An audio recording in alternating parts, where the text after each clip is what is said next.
All right, so we've got Dustin Johnson, who is this really self assured guy. And then we have Matt Fitzpatrick, who is a numbers machine, very serious, really edgy, according to me, who is described as deadly. And by the way, his dad described him as edgy. One of the commentators described him as deadly on the 22nd US Open. And then Dustin Johnson, I that no one described him as self-assured. That was just my assessment of him from watching season 1, episode 5, I believe, of Netflix's Full Swing. And that's what we're doing today. We're reviewing that. And, this is the Bumblebees channel. What I do is I'm giving you all the stuff that I enjoy, like golf and chess, and reviewing them and just giving you an idea about my how my diversity works. And one of those things is just being obsessed with words and how I use them in my everyday life. And that's very difficult to explain, so I thought I would just show you what that looks like, uh, um, by doing something fun. So reviewing Netflix shows, a golf show that I enjoy will kind of give you an idea of how how that process works for me.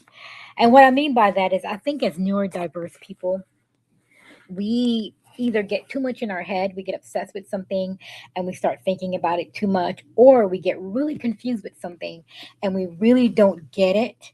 And in order for us to get it, we have to find the difference or the distinction. Now, neurotypicals, I think, it's just my opinion, they just need a clarification. That's not the right word. They just need an explanation, right? They just probably need a better understanding so they can grasp a concept that they're confused about. I think with me and neurodiverse people and other people that I've met that are like me, that have, confided in me about their diagnosis and their medication and their symptoms, have told me that when they get confused, just like I do, in order for them to be unconfused, they need to have a distinction. Just understanding the concept, having an explanation is just not enough. There has to be a clear difference between one versus the other, and that's how they're able to grasp what it is that they're, or should I say, unconfuse themselves. And so that's really what I do. I mean, even though you guys are seeing me or watching me or listening to me do Netflix review, that's really what I'm doing. I got confused about a word, and then I'm unconfusing myself by finding out the difference between the words. And then what I do is I use golf, full swing golf, to show you how I do it. And one of the things I was confused about was trying to figure out, is Dustin Johnson, is he confident or is he self-assured?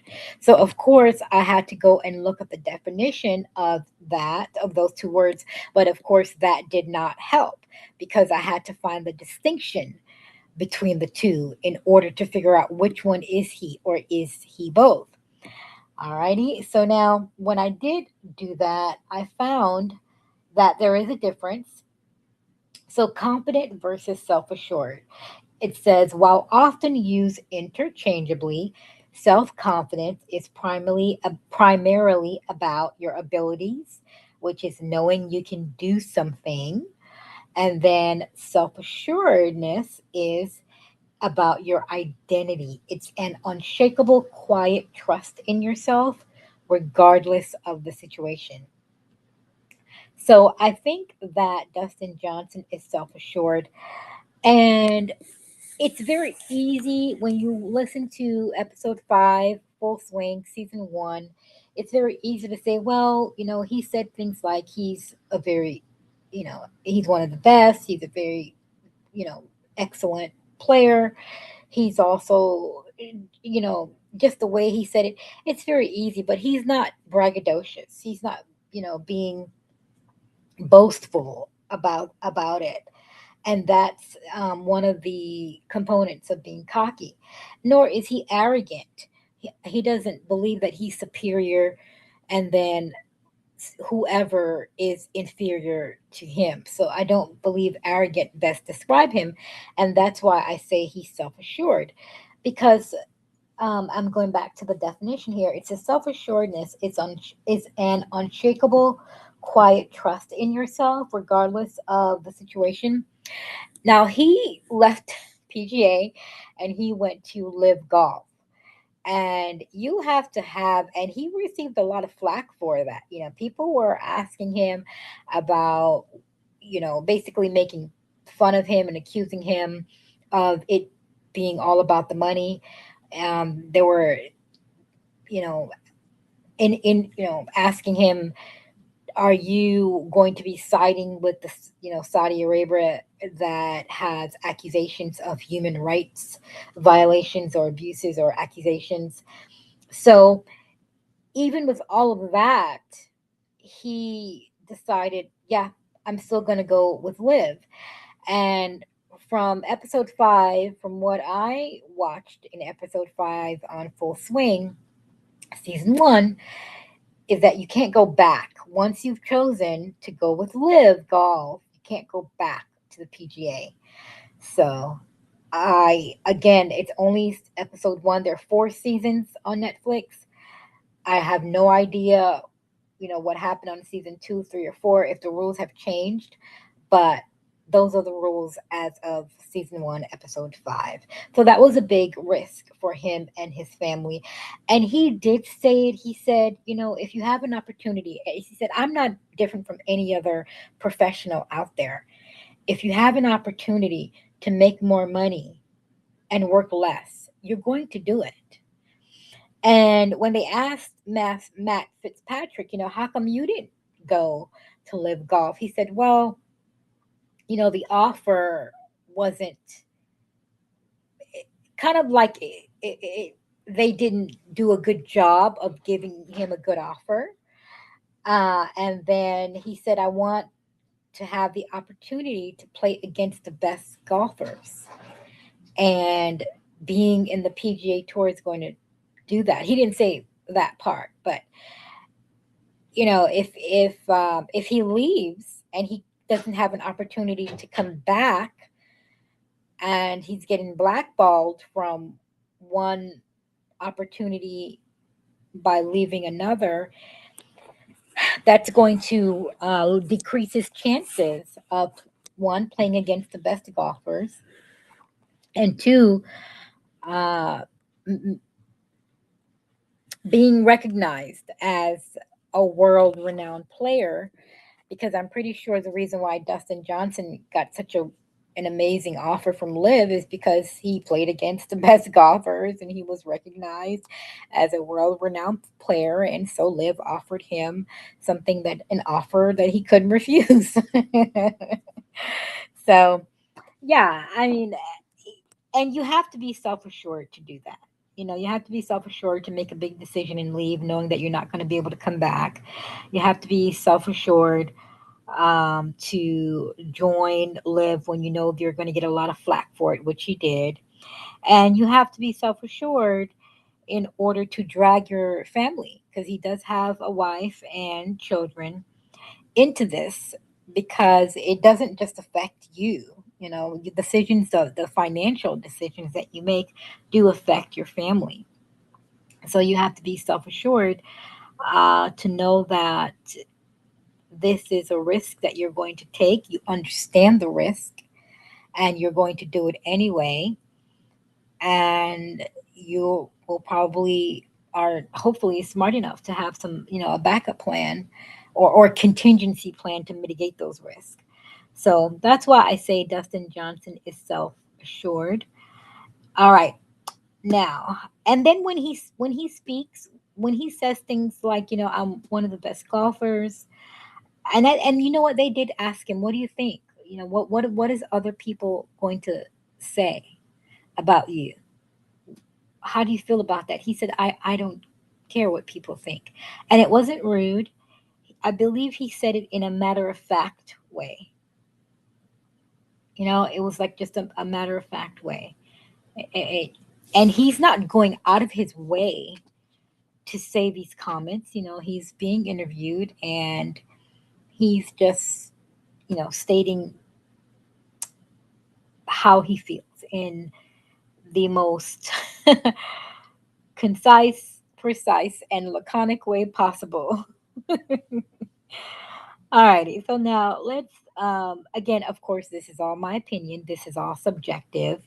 If you guys think that what I am saying about Dustin Johnson in Netflix's Full Swing season 1, episode 5 is totally off base, let me know. Put off base in the comments. And if you want to expound on why you think it's off base, you can do that, but at least put off base in the comments so I can know that you disagree with me. Or if you agree, put agree, and then I'll know.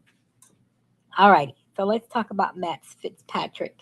Now, Matt Fitzpatrick is a stats whiz. His best friend, which is a golf journalist, they were in college together. His best friend, was a big fan of him. He saw him in the eating dining area by himself. He went over to him and told him, "Hey, I know you," and let him know how much of a fan he is. And he said he looked lonely over there. And then I think the next year he told his friend, I'm going to quit. I'm going to play golf. I'm going to quit school and I'm going to play golf." And I believe Matt Fitzpatrick is confident in his abilities. I don't believe he's self assured, only because he was listening to the podcast and they were talking about how Matt Fitzpatrick is, the favorite. And he kind of smiled in his car. And then when the hecklers were getting at him, on the green, man, he was deadly. I mean, his look alone could kill. I mean, off with his head. And he just seemed like he is a very capable of his and confident in his abilities to play golf, but he's concerned about what people say about him, what people think of him, and that, and he seems to be very consumed. I mean, even his best friend says when it comes to golf, he's extremely serious. All day, all night, nothing else matters, just golf. But if I were to take an educated guess, I would say that it takes a lot of sacrifice to be that way, and other areas of your life is not, I don't want to use the word neglected, is not as explored, because there's so much of your time and energy going into one thing.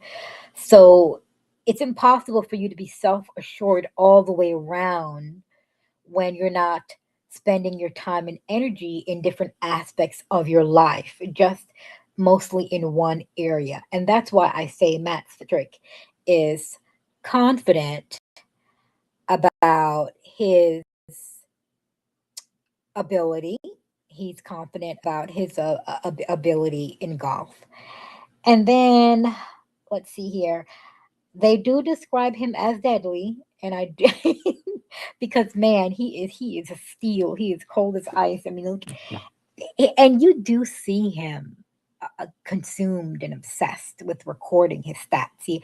When he makes a shot, he'll take his book out, he'll record it, and right before he won the 122nd U.S. Open, and the purse was about $1.3 million, by the way.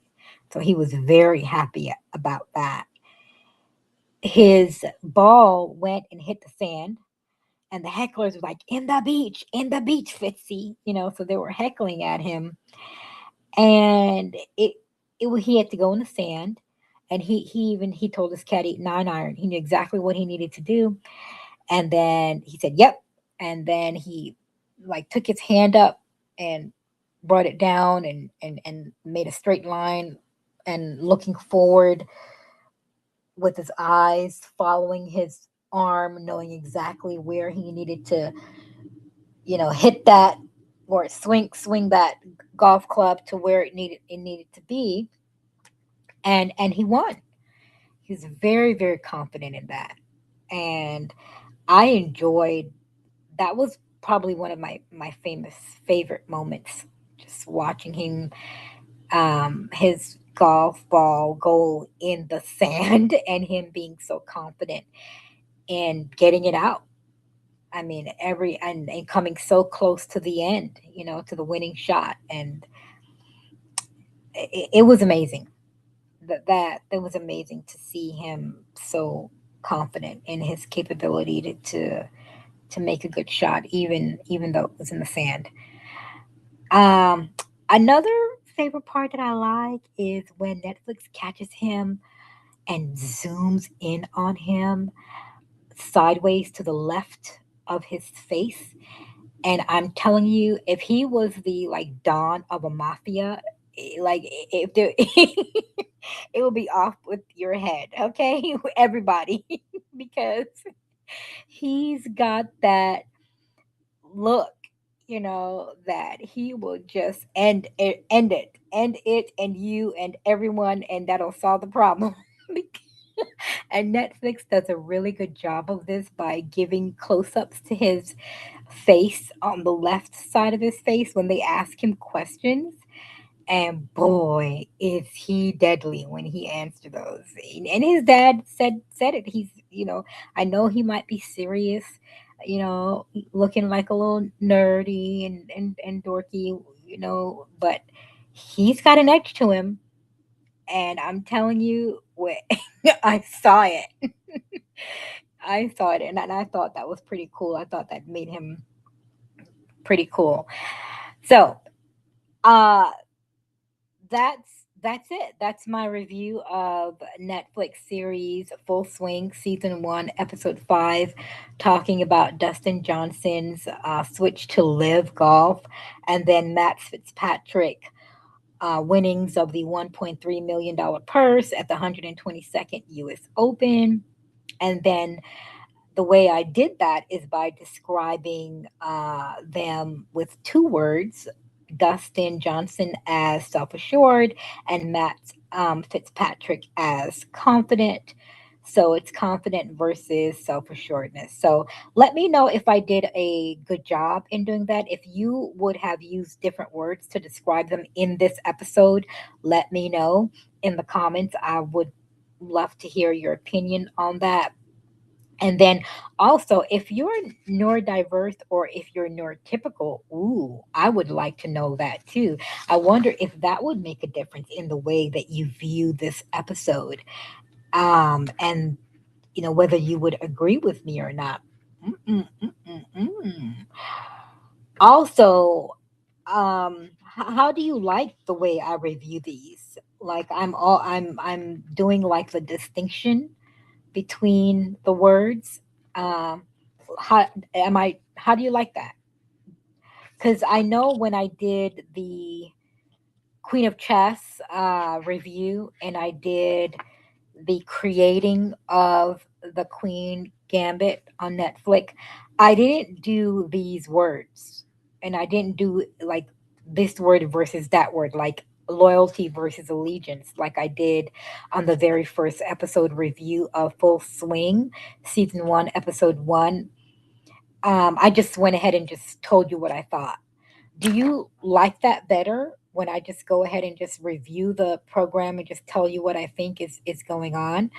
Or do you like this formula better where I actually use words and then I tell you the difference between the words and why I'm describing what I see in that particular episode, as uh, why I'm describing that golfer, um, in that episode as that word? Do you like that formula, or do you just want me to go back and just review the show, tell you what I think, and then skip all these words stuff.